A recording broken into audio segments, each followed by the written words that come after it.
Alright, here we go. Start pressure washing these jokers.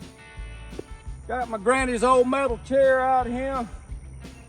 Paint's all messed up on it. I'm gonna start blowing that paint off with a pressure washer. That usually works pretty good for that.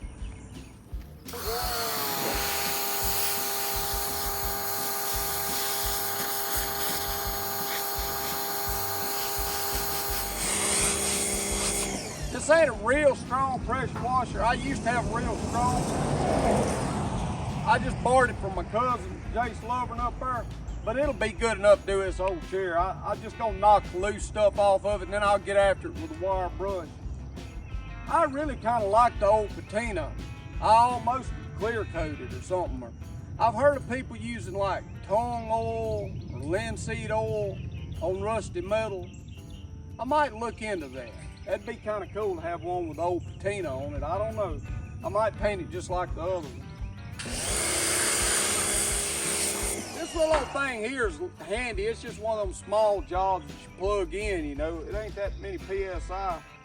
But, I mean, for stuff like this, it's doing pretty good. And it'd do good on like a deck or something like that. It's doing all right. I might just get one of these small ones. That one I had was big. It was bulky, gas powered, you know. Kind of a pain in the butt.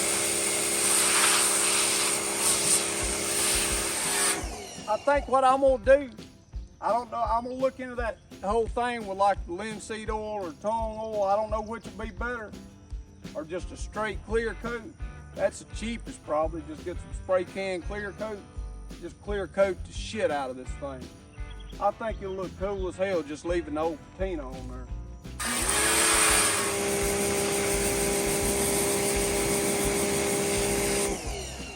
That's my old lady out there hollering for the dog. I guess he's run off somewhere. Gotta be careful around here, man. They'll run down this road. I ordered some of them collars that'll keep them in the perimeter, but they ain't come in yet, so I'm waiting on them. But you gotta watch this road. I hadn't seen him run down the road. He's back there in the woods somewhere. All right, so on step 2, listen, trying to make this old relic looking chair. What I'm gonna do is, I done took that pressure washer and blowed every bit of loose paint and rust off of it that I could get. I mean, I bared down on it.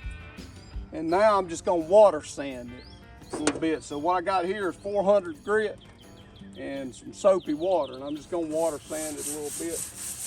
I ain't figured out what kind of clear coat I'm gonna use. I want to do it like them guys do them old rat rods, I mean, where they leave them rusty looking and they put some kind of clear coat.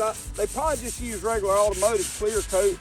And I'm trying to get a hold of Monroe Bozeman because he's a body man. He knows all that stuff. Figure out what kind I need to use. Just old rattle can clear coat would be good or whatever. I'm gonna try to figure that out. I'm gonna try to get a hold of him today because he knows about that stuff. But now just water sand and everything, you know. I done knocked all that loose paint and all that old rust off.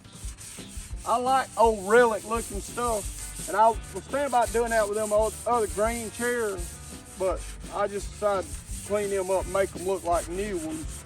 So, but on this one, I'm gonna do the relic job on it because this is an old chair. Man, this metal, I don't know when this thing was made. It might have been made in the 50s. It's held up. The bottom's rusted pretty bad. But you know, I don't care, that'll hold up. This is real metal, like I was talking about, you know. You can't, they don't make stuff out of that no more. It's all this old alloy crap and it don't hold up no time. It just rusts right through. And it's like everything's made out of junk nowadays. So I really like taking all this real old stuff and kind of preserving it, but I like the way it looks when you leave it looking like it, you know, showing its age, so to speak, instead of putting too much makeup on it. Give it a little character, you know. I like stuff like that. So that's the way I'm gonna do this, and I'm just gonna, you know, knock all the loose rust off, all the loose paint off, pressure wash the crap out of it. Now I'm gonna water sand the crap out of it. Get it pretty fairly smooth, and I'm gonna clear coat it. But I gotta figure out what kind of clear coat I need to use. I'm sure just old rattle can clear coat would be fine. And I might even do a little pinstriping or, you know, sign paint some lettering on there. Some old.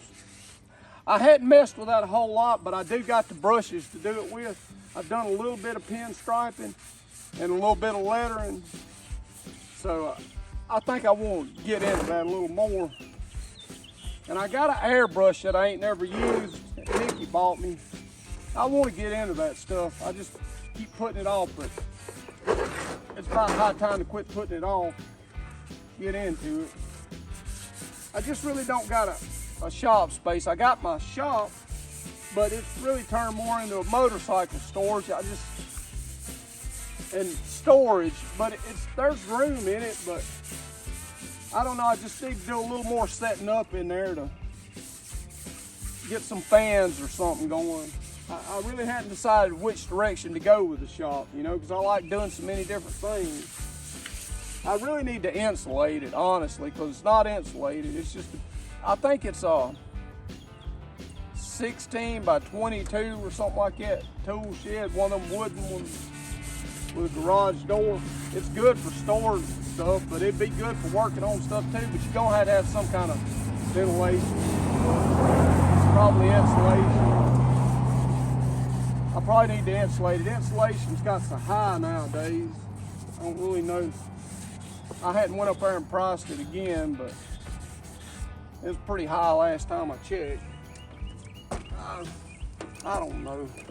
I mean, I could work in it like it is. I like working outside, you know. Just take a couple old pieces of tin and lay down over here.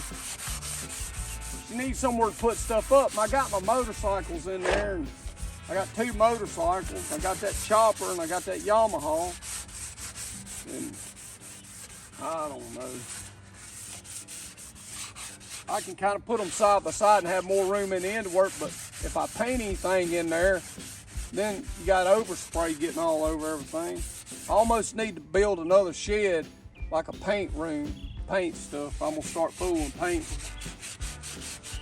Now what I got though, is I got 3 trees that I had cut last year, and I'm fitting to try to get them things sawmill and make some lumber out of them. And that'd be enough lumber to make me a paint room, but I'm still gonna have to buy the tin and stuff. So what I might do is sell some of the lumber that I get out of them trees, because they big old pines.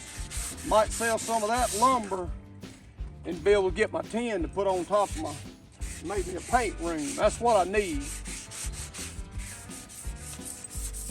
Probably, it really needs a slab in it too, though, you know. I don't know. You start fooling stuff like that, start getting into money. I mean, that's the way it goes. And I ain't got all that extra money to blow right now, so I'm gonna get the lumber cut though, because I ain't gonna let it sit there and rot. I'm gonna do something about that. That's step 1. Get the lumber cut, and I'm gonna treat it myself. I know how to treat it with borax and propylene glycol and make my own boracare. All you gotta do is mix that borax with propylene glycol and heat it up. Do it outside on a fish cooker or something. Heat that mess up, because that borax will dissolve in that propylene glycol when you heat it up, but you have to work fast because it crystallizes, and you can add water to it, but it'll crystallize. You just heat it all up, you know, and it just turns into a solution, and you can spray it on there with a bug sprayer, but you have to work fast, like I said, because it will definitely start crystallizing again, and then it won't spray. It won't work good. And it'll just set on top of your wood. It's gotta be hot, that way it absorbs. So it's kind of tricky, but boracare, you can buy that boracare, it's real expensive though. Or you can just make your own. And that boron, it'll kill them termites. I mean, or that's what they tell me anyhow. I mean, I ain't no scientist, but from all my research that I've done, yeah, boron kills termites when they eat it. So if you can get it in the wood, they eat it, they'll be done for. I guess you can people have used diesel fuel and all kind of stuff over the years. There's lots of ways to do it. If you have any ideas on treating lumber like that, you know, sawmill your lumber, and then you need to treat it, and stack it and all, get it up off the ground and cover it. But if you got any ideas about ways to treat lumber, put it in the comments.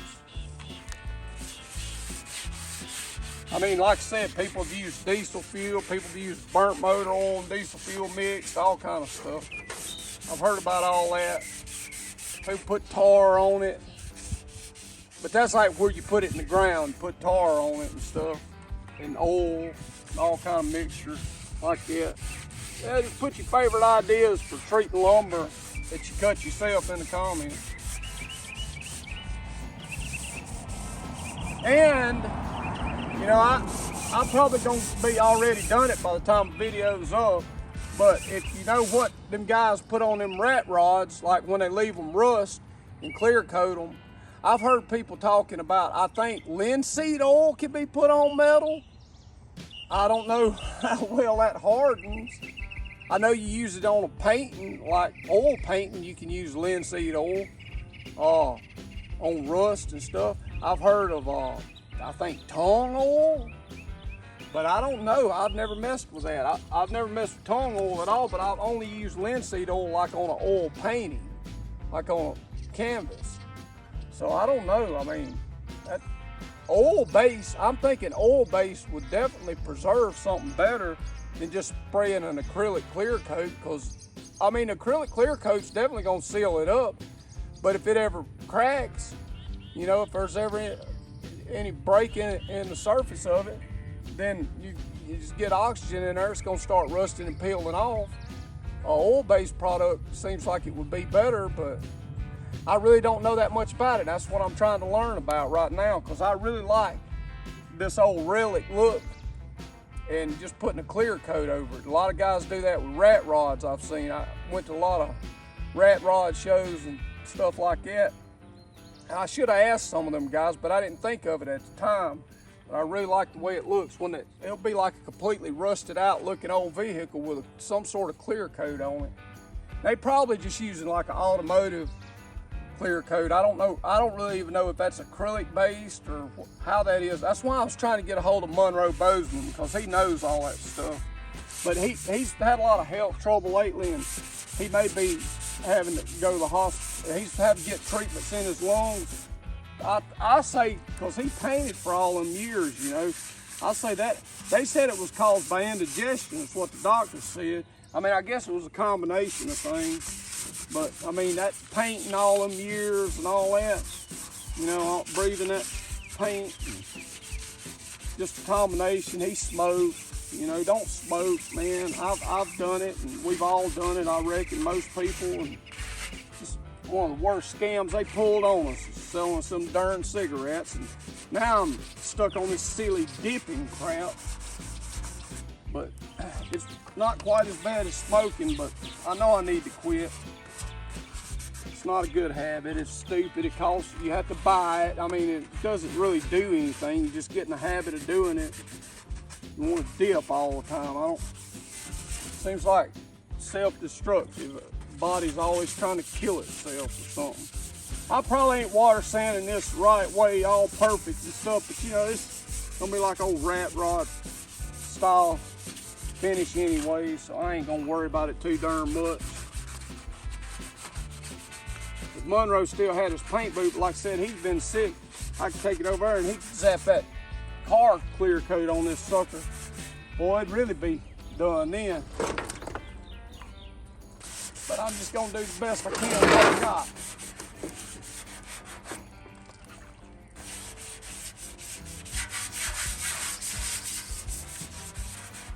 Always, when I worked with Monroe, I always hated water sanding. It wears you out. You got to do it by hand. I don't know any other way to do it, really. When you're gonna do a nice vehicle, you really got to get in there, you know. Do a lot better than what I'm doing on this old crap. Just roughly going over it. Might be just fine.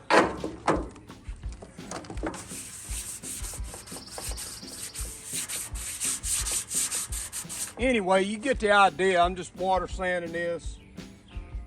And I'm gonna do the whole chair, get it real smooth, wash it off again, let it dry out and figure out what kind of clear coat I'm gonna put on it. Next step, after I finish water sanding this, I ain't got no Scotch-Brite, but I got these little pads here, and I'm gonna use one of these, go over about like you would with a Scotch-Brite.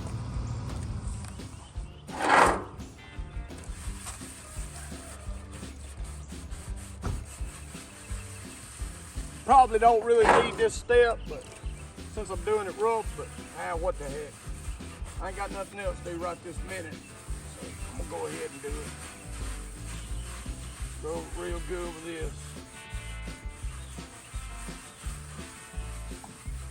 Another step in kind of like sanding. Get any loose stuff off, cleans it up good. Then I'll take an air compressor. After that, I'll blow it off real good with an air compressor. Then I'll take a rag, dry it off as best I can, and I'll leave it out in the sun to dry. And I'm thinking about putting some lettering on it. I don't know if I should clear coat it first or put the lettering on it first. Probably clear coat it and then put the lettering on it. That way it keeps, you know, because you're kind of in a battle with this, trying to leave this rust look. You're in a battle of trying not to get a lot of new rust start forming. You need to move along pretty rapidly, I suppose, with the humidity and all. Start getting new rust on it, I imagine. Like I say, I ain't no expert on this. Kind of trial and error kind of thing. But I've done some of this stuff at a body shop before. Just a little familiar with it. Not super familiar with it. Monroe Bozeman could straighten me out if I could get him on the phone, but he's probably busy. He's tied up today. I'll probably be able to get a hold of him by the time I get done with it, and he can tell me what I've done wrong. Oh, it got me. I got stung. Oh, wasp. It's in my gas tank. Yeah. Well, maybe you'll build your immune system up. I used to get stung a lot when I was a kid. Ain't too bad. Some people's allergic to it. I never was. Apparently. I've been lucky with that. About being allergic to stuff. I ain't real allergic to a lot of things. Been lucky. So some people, everything they touch, they swell up. I'm lucky like that, I guess. I guess that's because when I was a kid, I was always out in the woods and stuff, got stung by all kind of insects. Stepped on a nail when I was real small. And when I stepped on that nail, Dad used to work up at warehousing. And I told Nikki this story before, but I'll tell y'all. Anyhow, Dad used to work up there at Warehouser, and he brought home a big old wooden crate. I was like, you can go ahead, it'll probably pick me up fine. He brought home a big wooden crate one time, and I was gonna make like a playhouse out of it. Had them big staples in there. Well, I was out there messing around in it. I stepped on one of them staples. It went slap through my foot. And Mama, I don't know where she'd heard about it, but she knew to do it. She got a piece of fat meat, she called it. And it's like hog fat, had some salt, probably like salt pork. Put it on there with a Band-Aid. Took me up to the ER. You know, just in case I needed a tetanus shot. The doctor looked at it and he said, that salt pork you put on there, probably about the best thing you could do for it. I guess that salt drawed that infection out. I didn't have no trouble with it. I don't even think they gave me a tetanus shot. I think they just sent me home. Probably sent us a bill in the mail anyway. Anyhow, I guess my immune system's kind of good because just exposed to a lot of insect bites, stepping on a nail like I told you, I got electrocuted that time. Some people said what don't kill you makes you stronger. Times I wonder. I think there's probably some truth to it. Probably helped me out, you know, just being out in the country, going around barefoot all the time, out in the woods all the time, getting stung by stuff, exposed to a lot of different things. Talking about that lead paint, mold, everything else, you know. Hell, I've been exposed to all that crap. You know, I used to talk about that lead paint when I was a kid. That was a big thing. It was tearing everything out of everything, getting lead out.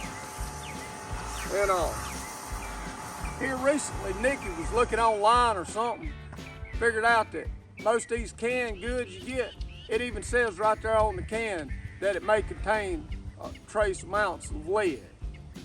I mean, they had people in the 80s scared to death, gutting their houses, you know, worried about lead paint, repainting, tearing all the paint out, wearing all these big masks and shit, worried about kids eating the paint and all this shit. And at the same time, they sitting there feeding it to us in canned goods. You can't tell me that some paint that's stable on a wall, whatever it's leaching out into the air and the environment, is as much as it would be if it's in a can that you eating into your body.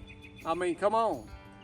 I just don't trust the powers that be, you know. It seems like they always been against us from day one. I don't trust them. I don't trust them. I don't trust doctors. If you're a doctor, I'm sorry. I'm sorry. Sorry to say it, but sometimes it seems like you guys are just trying to get the day over with. You don't really care about your patients, you know, or you feel like there ain't nothing you can do and your hand is tied or something like that. I don't know. It just seems like sometimes doctors don't seem like they really give a crap about, you know, people's well-being. And for the most, it's like they just kind of slap a Band-Aid on the symptoms. But I get it. I mean, I understand people are causing their own problems, and it's just like kind of like a monkey chasing his own tail, really. It's just, it is what it is, huh? It is what it is. But anyhow, I'll just keep doing this chair. And I'll get that done, I'll wash it off again. Like I told you how I'd dry it off. Get it as dry as I can, then I'll set it out in the sun.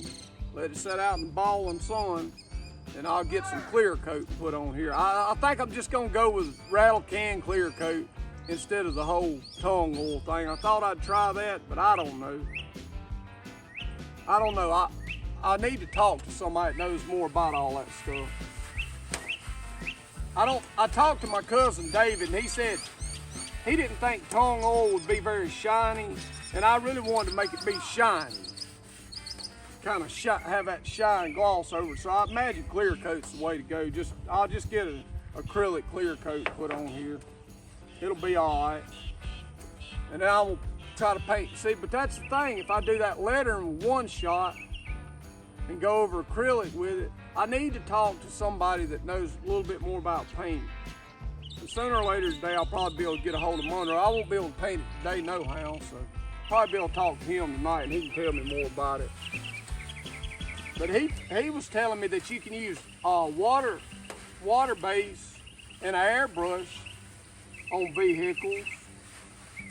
I don't know. He knows a lot more about paint than I do, and I'm trying to learn more about it as I go along.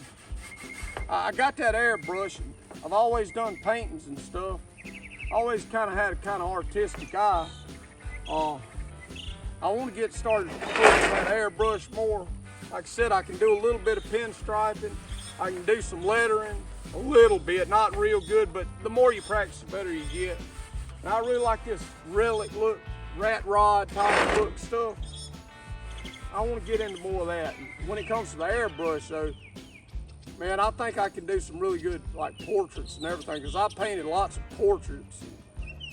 draw a lot of portraits. I just had never used airbrush before. If I get into that, maybe I can do some stuff like that on like motorcycle tanks or something like that, old chairs, just whatever. I'm just kind of wanting to get into that, been kind of wanting to get into that kind of stuff for a long time. So I might as well start kind of trying to get things together. It'll be what it'll be, when it'll be, and all that good stuff. But anyhow, this video's just going to be kind of redundant. I'm rambling now. So. Alright, now we got the practice part of the show. I got the air compressor out. Blow this thing off.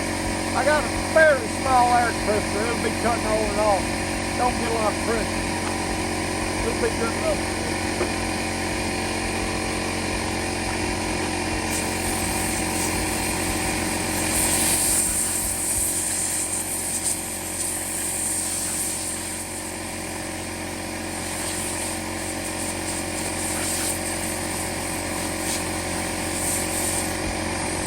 To get it dried off as quick as I can.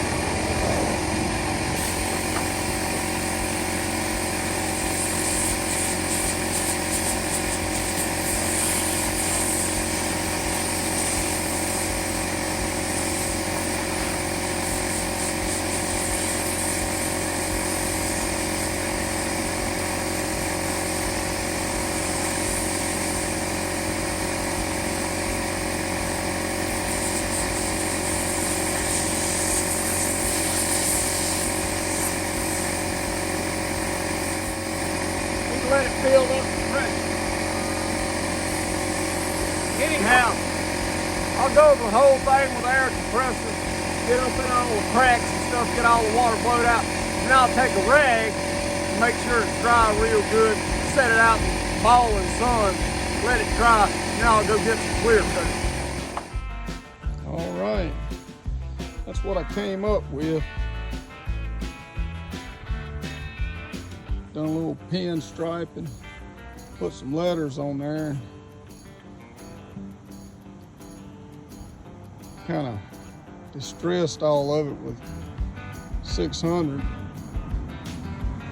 Scotch Brite, water sanded.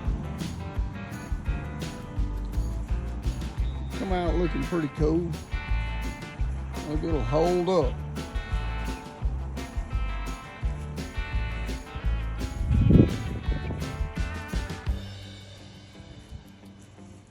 Old school. That was Monroe Bozeman's idea. There we go. Another one of Granny's old chairs. I wound up using that Rust-Oleum clear coat and put it on top of the pin striping, but normally you just go ahead and clear coat it. What I found out after the fact, usually better just to go ahead and clear coat it first, then do your pin striping. But I wanted to relic all that, so I done the pin striping first and then put the clear coat on top. Put 3 dust coats on it before I put a heavy coat, Rust-Oleum clear coat. All right, that's what we got. Old school.